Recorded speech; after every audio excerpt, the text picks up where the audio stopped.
ஆன்மீக உறவுகள் அனைவருக்கும் வணக்கம். இன்றைக்கி நம்ம இந்த பதிவில் எதை பற்றி தெரிஞ்சுக்க போகிறோன்றது பார்த்தீங்கன்னா, அரகஜா. இதை தெரியாமல் கூட நீங்கள் பயன்படுத்திடாதீங்க. உங்களுக்கு ஒரு சிலருக்கு பாசிட்டிவாக அமையும், ஒரு சிலருக்கு நெகட்டிவாக அமையும். அதை பற்றி முழுசாக தெரிஞ்சுக்கலாம். வாங்க வீடியோக்குள்ளே போகலாம். எந்த ஒரு வேலை செய்தாலும் அதில் வெற்றி கிடைக்க வேண்டும், உங்கள் முகம் கவர்ச்சியாகவும் முக ராசி உடையவராகவும் மாற வேண்டும் என்றால் தினமும் நீங்கள் அரகஜாவை வைக்கணும். உங்களை சுற்றி எப்பொழுதுமே ஒரு பாசிட்டிவ் வைப் இருந்துக்கிட்டே இருக்கணும் அப்படின்னு நீங்கள் நினைக்கிறவங்க இந்த அரகஜாவை கொஞ்சமாகவே யூஸ் பண்ணாவே போதும். அதனுடைய பலன்கள் ரொம்பவே அதிகமாகவே கிடைக்கும். அரகஜா என்பது ரொம்பவே புனிதமான வாசனை திரவியங்களில் ஒன்று. சித்த மருத்துவத்தில் சில மருத்துவ சிகிச்சைக்கும் பயன்படுத்துவாங்க. மேலும் மாந்திரிக வேலைகளுக்கும் வசியத்துக்கும் இந்த அரகஜாவை பயன்படுத்துவாங்க. இந்த அரகஜாவை பற்றி பல்வேறு விதமான இது போல விஷயங்கள் இருக்குது. பொதுவாக இந்த அரகஜா என்பது நல்ல வாசனை மிக்க ஒரு புனிதமான பொருளாக கருதப்படுகின்றது.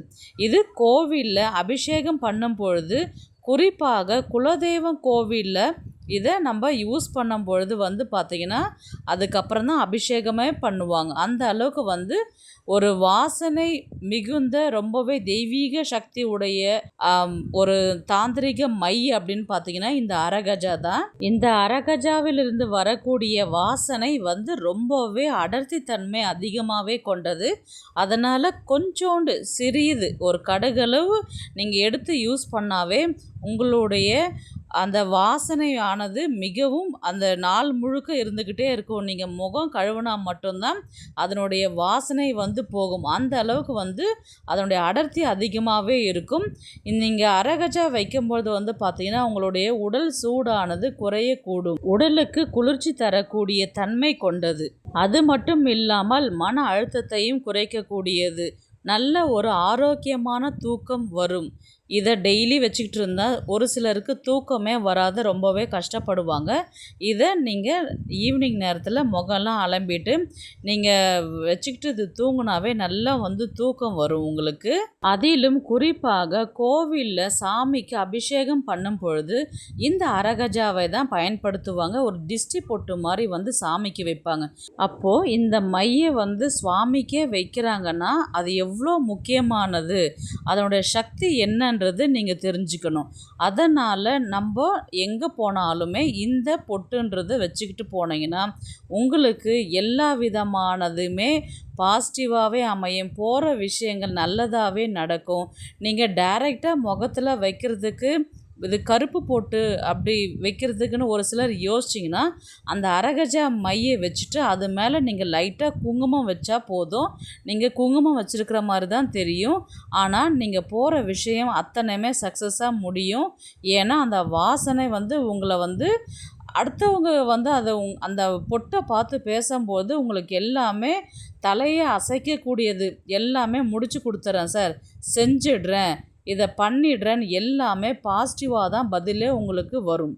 இந்த அரகஜாவை நம்மை சுற்றி இருக்கக்கூடிய கண்டிஷ்டி, நம்மை நோக்கி வரக்கூடிய எதிர்மறையான விஷயங்களையும் இது தடுக்கக்கூடிய ஆற்றல் கொண்டதாக கருதப்படுகின்றது. இந்த அரகஜாவை நீங்கள் குலதெய்வத்தை நினச்சி மனசார வேண்டிக்கிட்டு அதுக்கப்புறம் நீங்கள் அந்த நெத்தியில் அந்த திலகமாக நீங்கள் வைக்கும் பொழுது அதனுடைய பலன்கள் ரொம்பவே அதிசக்தி வாய்ந்ததாக இருக்கும்.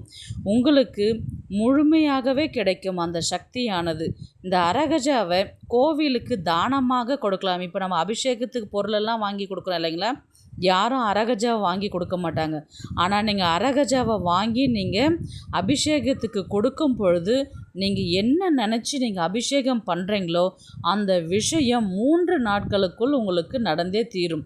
அவ்வளவு சக்தி வாய்ந்தது இந்த அரகஜா. அது மட்டும் இல்லாமல் சுமங்கலி பெண்களுக்கு நீங்கள் இந்த அரகஜாவை நம்ம மங்கள பொருட்கள் கொடுப்போம் இல்லைங்களா, அதில் இதையும் சேர்த்து கொடுத்து பாருங்கள். உங்களுக்கு இருந்த கண் திஷ்டிகள் அனைத்தும் நீங்கும்.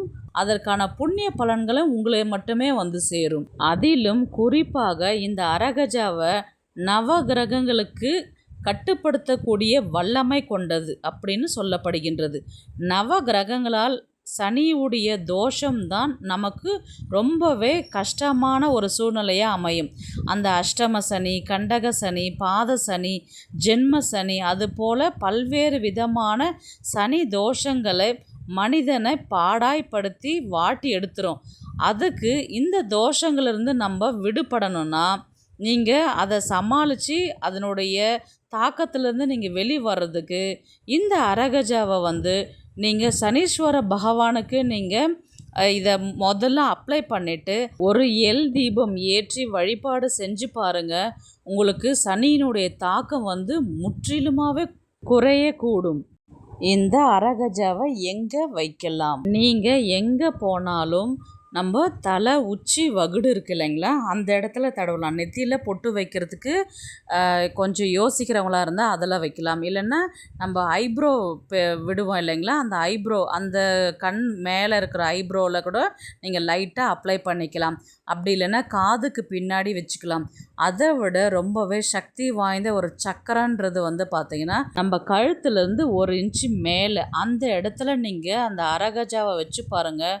உங்களுக்கு அது உங்களுடைய நாடி நரம்பு அத்தனையுமே ஒரு சக்கரம் வியூகம் போல் அது செயல்படும். அது ரொம்பவே சக்தி வாய்ந்த ஒரு இடம்.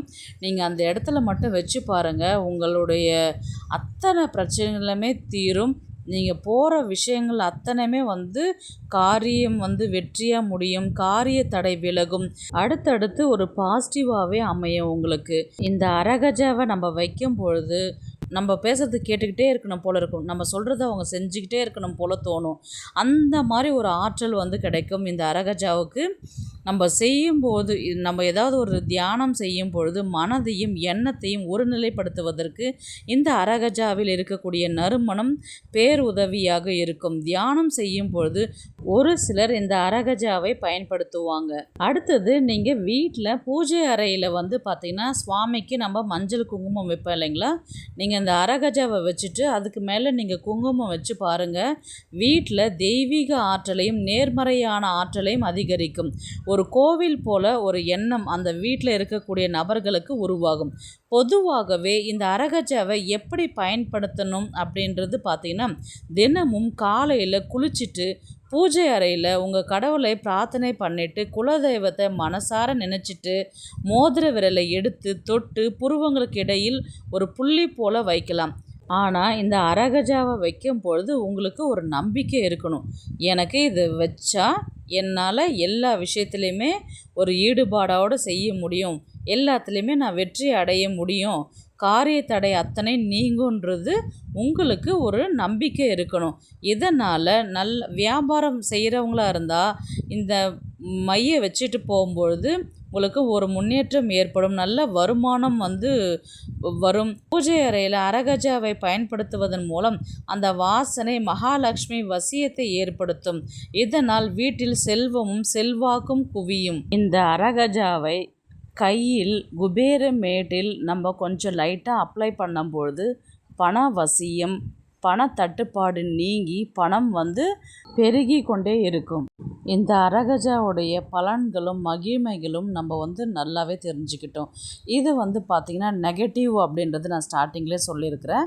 நம்ம சின்ன குழந்தைங்களுக்கு டிஸ்டி போட்டால் வைக்கலாம். ஒரு சிலருக்கு இந்த அரகஜாவை வைக்கும்பொழுது அலர்ஜி மாதிரி ஆகும், ஸ்கின் அலர்ஜி அந்த மாதிரி.